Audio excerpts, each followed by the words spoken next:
Hola, ¿qué tal a todos? Buenas tardes en este viernes 7 de mayo. Gracias al doctor González Rasgado por la invitación a uno de los cursos que considero es de los pilares en el Congreso Mexicano de Urología, esta oferta que le damos a los médicos generales para que estén actualizados en el tratamiento de las enfermedades urológicas. Y el reto que me echaron ahora fue hablarles de cómo ha cambiado nuestra práctica en la urología en tiempos de COVID y cómo ustedes como médicos generales nos pueden ayudar a evaluar, eh, referir adecuadamente a los pacientes que tienen padecimientos urológicos. Estos son mis conflictos de interés y sin más, bueno, hace un año y fracción ya esta crisis sanitaria nos ha cambiado la historia de la humanidad. A toro pasado en algunos años podremos decir, lo logramos, ¿sí? Estoy casi seguro que aunque el camino ha sido tortuoso, largo, desgastante, también en algunas otras cosas ha sido muy satisfactorio y tenemos que seguir adelante. Hasta hace unos días, la cantidad de millones de casos en el mundo, ¿sí? Ya superaba los 140 millones. No hay ningún pedacito que ustedes puedan ver en este mapa donde este virus no nos haya alcanzado. Y ahora en México estamos viviendo una realidad distinta. Este es el último semáforo epidemiológico que se publicó y bueno, no es lo mismo estar ejerciendo la medicina en los estados en semáforo verde, donde ya pueden estar un poco más relajados, como Nuevo León, Monterrey, Tamaulipas, Nayarit, Oaxaca, Chiapas, Campeche, que siempre prácticamente estuvo en verde, a vivir en las grandes urbes como la Ciudad de México, que no hemos podido pasar a los siguientes semáforos en más de un año. Esto va a hacer que nos tengamos que adaptar a hacer distintos criterios de referencia y seguramente tenemos que estar atentos a los mensajes de nuestras autoridades para estar o no refiriendo pacientes a los distintos centros de atención si ustedes practican medicina en centros públicos. Nuestra práctica cambió. Ya ahora seguramente el día a día de ustedes es desde que les están preguntando si pueden atender, ya están haciendo un pequeño triage. Usted ha tenido fiebre, usted ha estado en contacto con gente con coronavirus, ya se vacunó, puede ser una de las nuevas preguntas y vamos priorizando, ¿no? Sabemos que no nos queremos exponer tampoco como médicos y hemos tenido que comprar equipo que normalmente no utilizábamos para protegernos de nuestros pacientes. Yo creo que la mayoría de nosotros utilizará, por lo menos en el futuro cercano, al menos algún protector ocular y un cubrebocas para estar explorando a nuestros pacientes. Y hay especialidades donde es un sí o sí, los dentistas, los otorrinos, los neumólogos, los médicos generales que han sido parte de la frente de batalla de todos los días y un agradecimiento a todos ustedes para atender a los pacientes que tanto en instituciones públicas como la gente que no alcanzaba a llegar y tenía que acudir a la medicina privada para poder resolver su problema. A lo mejor cambiamos la conformación ya de nuestras oficinas o nuestros consultorios para estar un poco más alejados en esta distancia sana entre el paciente y el médico. Y bueno, distintas maniobras que a lo mejor, por lo menos yo estaba utilizando en urología, como pedirle al paciente que tosiera para poder explorar, por ejemplo, la incontinencia urinaria. Bueno, ya tengo algunas otras maniobras que tuve que adaptar para que no nos expongamos a los aerosoles, que sabemos que es el modo de contagio de esta enfermedad. ¿Cómo ha impactado el COVID en nuestros servicios de urología? Bueno, pues nos tuvimos que reconvertir. Hablo de los hospitales principalmente públicos, como en el cual yo me desarrollo la mayoría del tiempo. Y esto impactó en el mundo. El 78% de los hospitales con servicios de urología tuvieron que atender COVID. Hasta el momento de este reporte, al menos la mitad de la gente de los servicios, tanto de secretarias, personas que nos ayudan con el aseo, residentes, médicos, ya se habían infectado por el virus y bueno, al menos en 75% de ellos ya había maniobras específicas para hacer un triage, el cual hacemos ahora todos los días, y más como pacientes, con pacientes que vamos a someter a procedimientos quirúrgicos, como en la urología, tenemos que estar seguros que no estén infectados en el momento de hacer un procedimiento electivo. Y lamentablemente en el mundo, 1 de cada 3 lugares ofrecía un equipo adecuado que la gente considera adecuado para su protección personal, y ahora, y esto es una de las cosas que muchas veces ni nuestros pacientes y otras autoridades no entienden, nos da miedo ir a trabajar, ¿sí? Estamos expuestos a esta enfermedad en la que todavía no entendemos alguna selección de cómo nos podemos enfermar, y que esto nos repercuta en nuestra vida personal.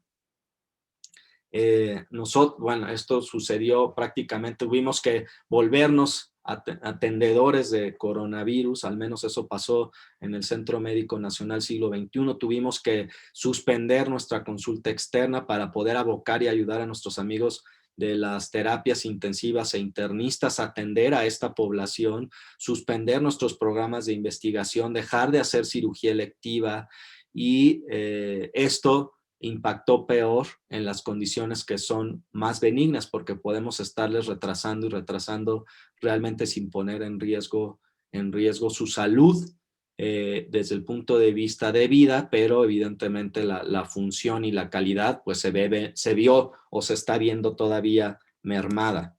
El compendio de la siguiente parte de la charla es un resumen de las recomendaciones que distintas sociedades a nivel mundial han dado para la atención de los pacientes con problemas urológicos. Y creo que este es dentro de la literatura que revisamos para esta charla.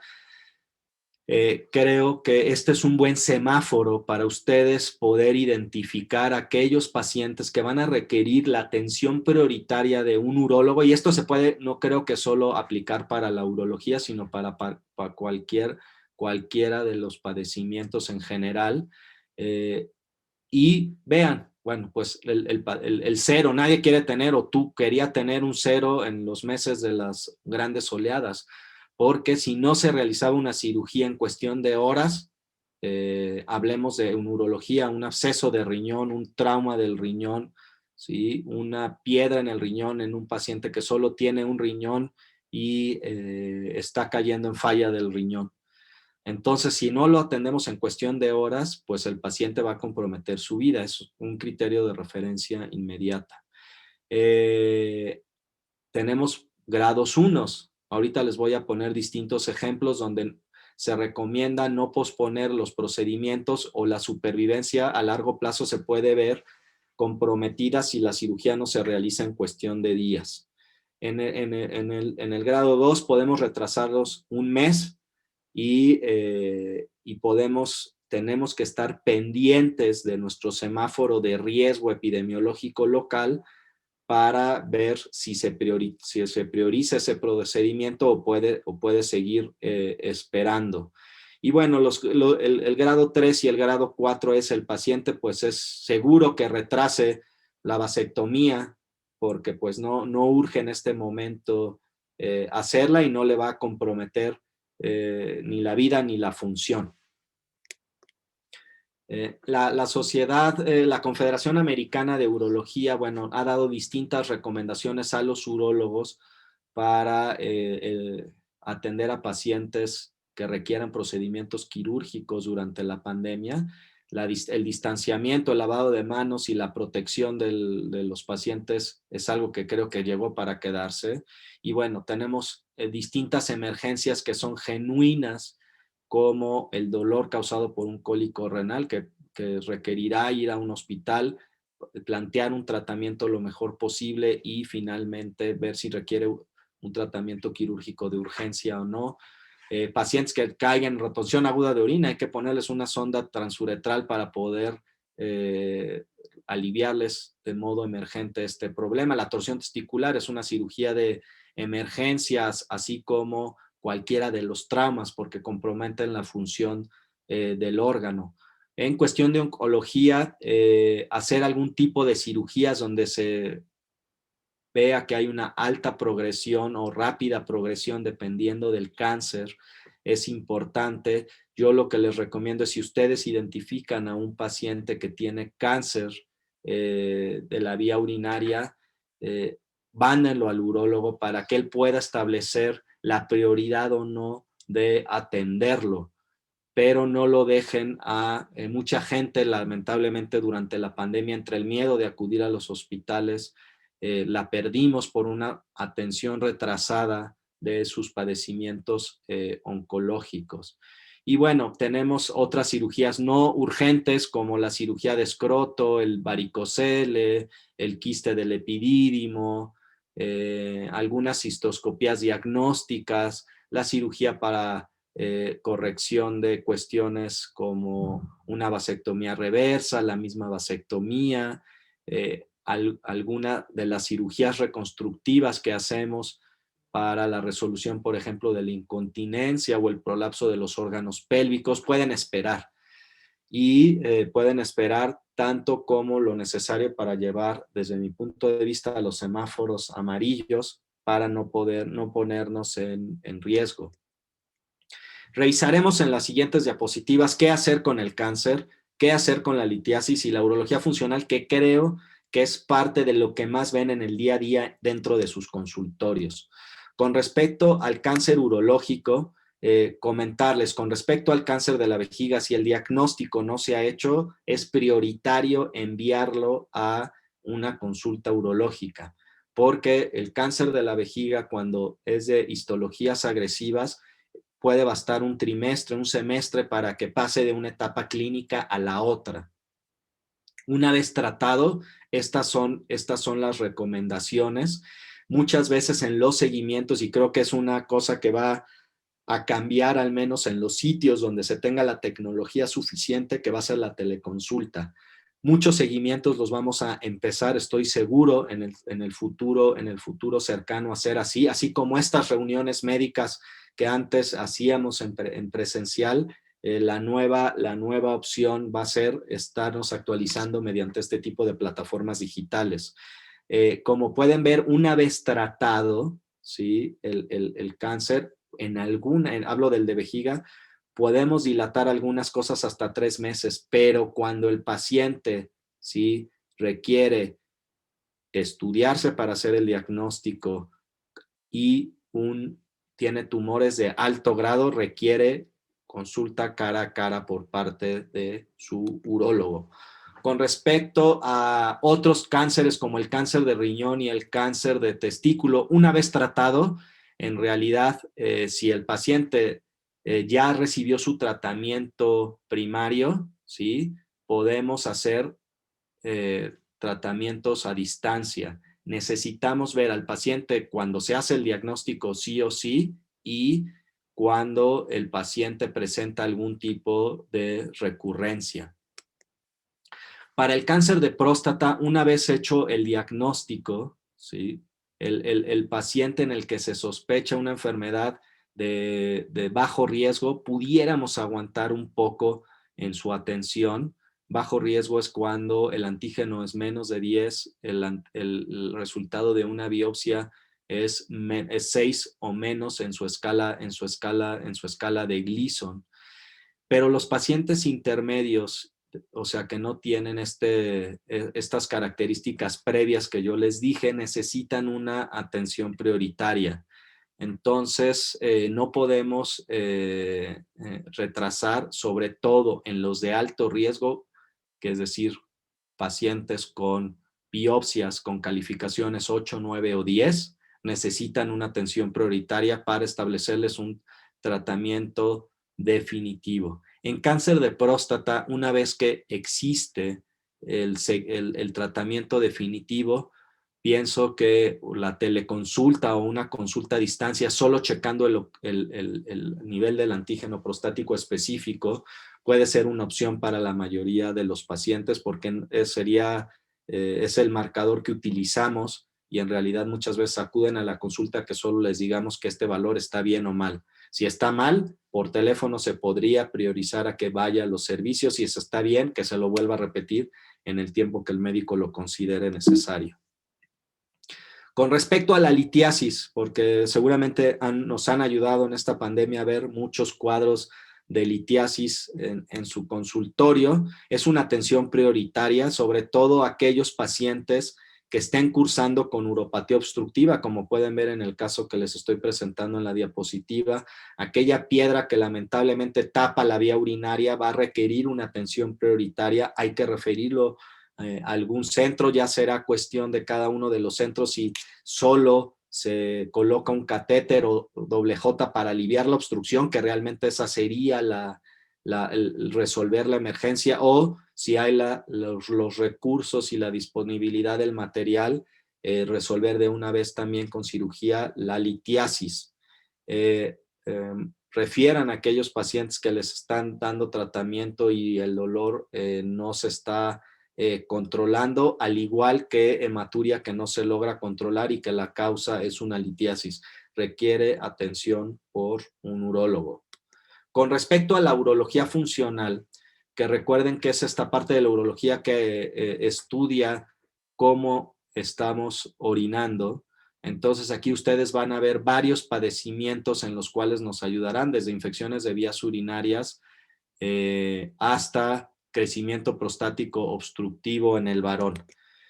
En realidad esto en la urología funcional es una de las áreas que más ha sido relegada para recibir algún tipo de tratamiento quirúrgico porque no se considera de una atención prioritaria. Les recomiendo tomar nota de este volumen del boletín que seguramente se estará distribuyendo como parte del material que les han dado al inscribirse, donde hacemos distintos expertos en áreas de la urología un compendio de qué hacer con los pacientes que necesitan atención urológica, pero estamos viviendo en la pandemia de COVID. Y quizá uno de los casos más importantes sería aquel paciente que tiene crecimiento prostático obstructivo, ¿qué hacer con él? Si el paciente en realidad estamos en semáforo anaranjado o rojo y el paciente tiene algún criterio quirúrgico, cae en retención aguda de orina, pues hay que colocarle una sonda y diferir el procedimiento tanto como se pueda. Recuerden que una sonda puede aliviar una emergencia y en realidad mientras la vía urinaria esté derivada, sé que es molesto estar con la sonda, pero en estos momentos no hubo otra opción más que tener a los pacientes así, o podemos enseñarles cateterismo limpio intermitente y que estén vaciando los globos que se forman al no poder orinar como una opción alternativa. Pero aquel paciente que les digan que es una cirugía de urgencia cuando la obstrucción está resuelta, creo que no se está haciendo una valoración adecuada. Si el paciente ¿sí? Tiene sepsis urinaria, como lo ven en esta diapositiva, hematuria que no se controla a pesar de los lavados vesicales, requiere una priorización, ¿sí? Y hay que realizarles la cirugía en cuanto remita el cuadro agudo. Entonces es muy importante que identifiquemos qué paciente o no si hay que referir de modo rápido al urólogo. Aquí hay distintas recomendaciones para parte de la urología. Esto es la urología funcional. Vean cómo, bueno, pues la incontinencia urinaria sé que deteriora la calidad de vida, pero si estamos en semáforos desde amarillo hasta rojo, no se recomienda un tratamiento quirúrgico prioritario. Hay algunas cosas que sí lo necesitan, como las prótesis que de repente utilizamos para la continencia urinaria, y pacientes que necesitan cirugías reconstructivas para mejorar la capacidad de su vejiga, hay que diferirlas hasta el final de la pandemia, las piedras en la vejiga, colocarle sonda y en cuanto se tengan los recursos, remover el lito. Vean cómo esto es la realidad. Como les digo, pues como hay padecimientos dentro de la urología más prioritarios, la verdad es que la urología funcional se ha reducido su acción en más del 80%, tanto en atención en clínicas, en investigación y en procedimientos quirúrgicos. Tips que les doy. Sé que hay una plática con el doctor Gabriel, y creo que a seguir de la mía, donde les hablará de sintomatología del tracto urinario inferior, pero esto es algo que sí nos pueden ayudar para priorizar a los pacientes. Identifiquen muy bien cuáles son los síntomas que tienen los pacientes que se les presentan. Recuerden que va a haber síntomas del almacenamiento, frecuencia, urgencia y nocturia, y síntomas del vaciamiento, pujo, chorro débil, tenesmo vesical e intermitencia. Pacientes con incontinencia, reconocer cuál es el tipo de incontinencia, ¿sí? Porque ustedes nos pueden ayudar. La de esfuerzo seguramente requerirá cirugía, toso, pujo, cargo y se me sale la orina. Pero la incontinencia de urgencia, que es en esta necesidad imperiosa de orinar que se me sale, requieren tratamiento médico inicial y ustedes se los pueden empezar con antimuscarínicos y agonistas de los receptores beta 3. Igual si el paciente tiene de las dos, por lo menos farmacológicamente podemos ir modificando la de urgencia. Y tenemos la de rebosamiento, gente que tiene la vejiga tan llena que está goteando todo el tiempo. Este paciente, en lo que requiere la valoración del urólogo, necesita una sonda transuretral. Y ustedes, como médicos de primer contacto, ya pueden ir tomando estas decisiones.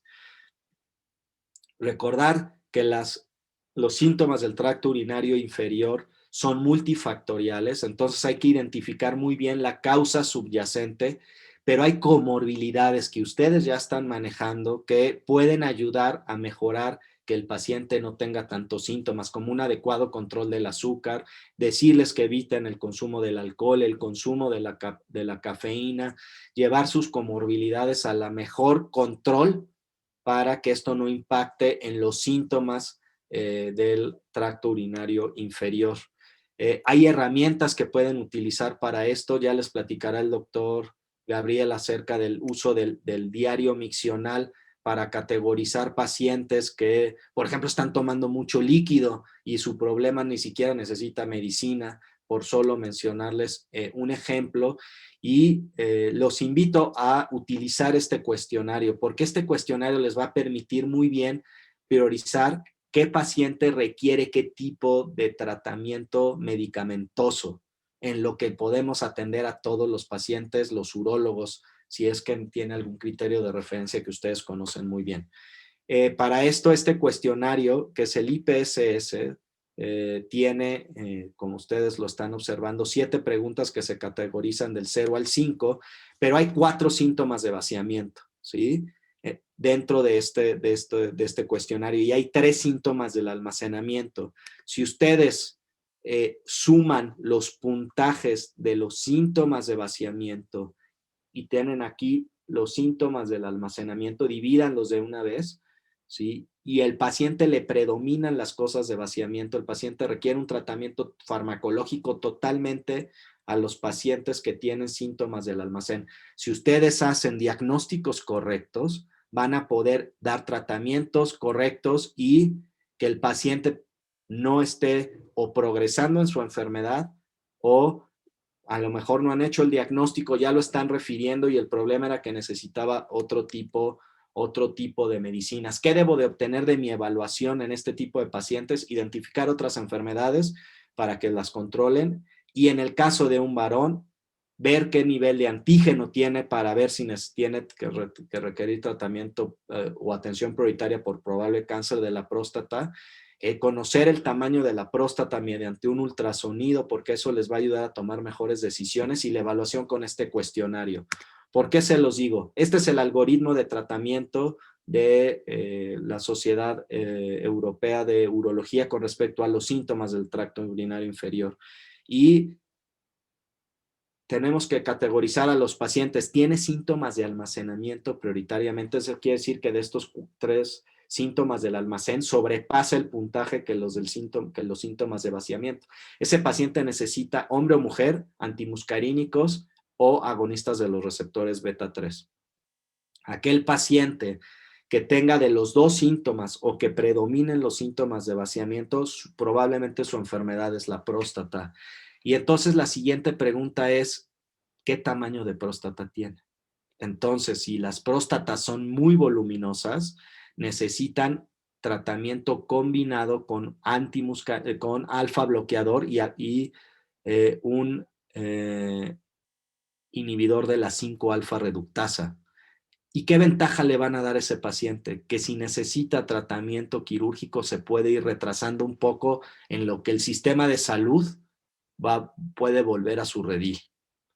Y si el paciente tiene una próstata pequeña, el tratamiento es dar alfa bloqueador o un inhibidor de la 5-fosfodiesterasa. Todo esto lo van a discutir a más a detalle en la siguiente charla, pero desde aquí nos pueden ir ayudando a controlar la siguiente ola, que es lo que yo le digo el post-COVID, que es atender a todos los que dejamos de atender por atender el COVID. Y bueno, la telemedicina es una realidad. Seguramente a lo mejor ya están ustedes haciendo una consulta virtual dentro de sus pacientes. Es una forma de protegernos, de resolver muy bien cosas que no necesitamos ver en presencial al paciente y es una realidad. Hagan un análisis situacional de cada una de sus lugares donde trabajan para poder brindar la mejor atención a estos pacientes con COVID. Y bueno, creo que una de las lecciones es hay que adaptarnos. Esto es una realidad que llegó para quedarse.